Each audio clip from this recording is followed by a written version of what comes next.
Mizuki was a simple girl. She'd been married for a couple of years to Takashi Ando.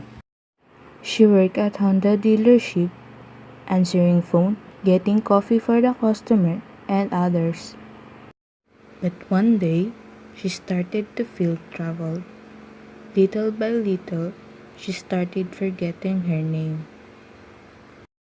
She can remember her address, phone number, birthday, and even her friend's phone number and the number of important clients, but she's struggling in remembering her name.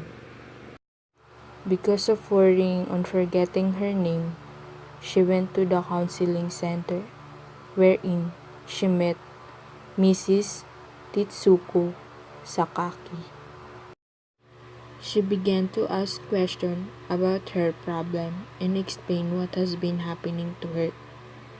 Mrs. Sakaki just listened to her carefully and didn't ask questions. After Mizuki's explanation, Mrs. Sakaki started to ask questions on her. How long she had been married, how was her health, and also, she asked her about her childhood and her family. And then she remembered her family that she wasn't able to see for a year. His father working to a large insurance company, while her mother that was a delicate and a bit nug, and her sister that was always at the top of her class. But she also didn't say anything about her marriage.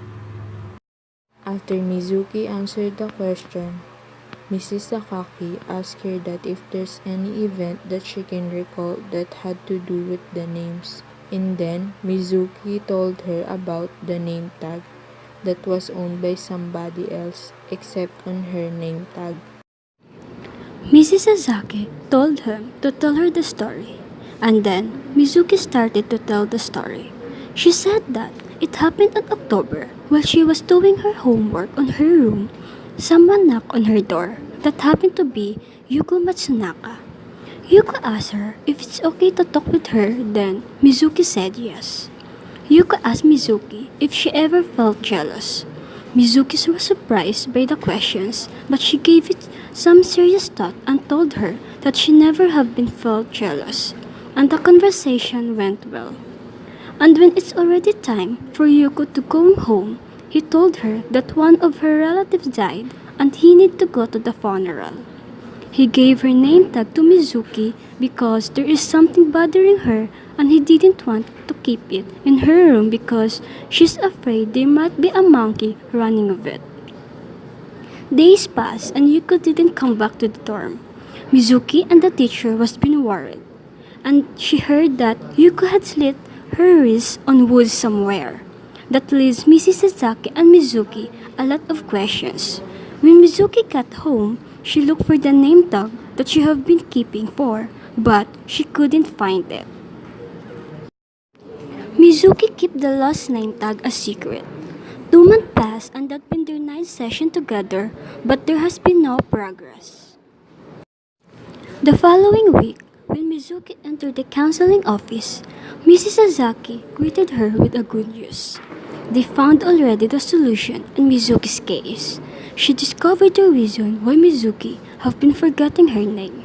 Mrs. Sasaki gave the last name tag to Mizuki with her name written on it together with Yuko. That surprised her because she lose it. That's why she's been hiding it and keep it a secret. Mizuki asked Mrs. Sasaki how did she find the name tags. Because of her ability, Mrs. Sasaki told her that she recovered it for him and told her that it was stolen by somebody. Mrs. Sasaki told her that they already captured the culprit and her husband is the one who captured it. Mizuki told Mrs. Sasaki that he wants to meet the culprit, and while on his way, she met Mrs. Sasaki's husband, Mr. Yoshio Sasaki, and his partner, Mr. Sakurada, the one that keeping an eye to the culprit. And she was being surprised when she saw who the culprit is. It was a monkey that was been sitting on a chair. And then, another surprise when the monkey talks. The monkey told them the reason why he wants to steal the name tags and told them that she was a monkey that takes people's name because it was Benny's sickness and he can't control it. At first, he just wants to steal Yuko's name tag because he was in love with her and he wanted to take away the negative emotions that Yuko's felt. But he was already late because Yuko's already dead. So, when he saw Mizuki's name together with Yuko, he did steal it. And that is when Mizuki is slowly forgetting her name. And then, Mizuki asked the monkey what negative feeling that he was being taken away with him. The monkey didn't want to tell him, but because of Mizuki's pleas and forgiveness, if he will tell him the truth, he had no other choice but to tell it. Mizuki was never been loved by her mother. Her sister hates her, and her father couldn't protect her. Her married life seems happy, but she doesn't truly love her husband.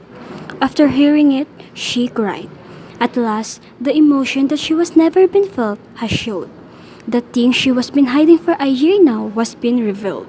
Despite of it, she felt relief. She felt that the problem she'd been carrying has been solved. When she got home, she kept her name tag in a brown envelope and put it in a box. Finally, she had her name back, the name that was been hers and hers alone, and she could now live a normal life.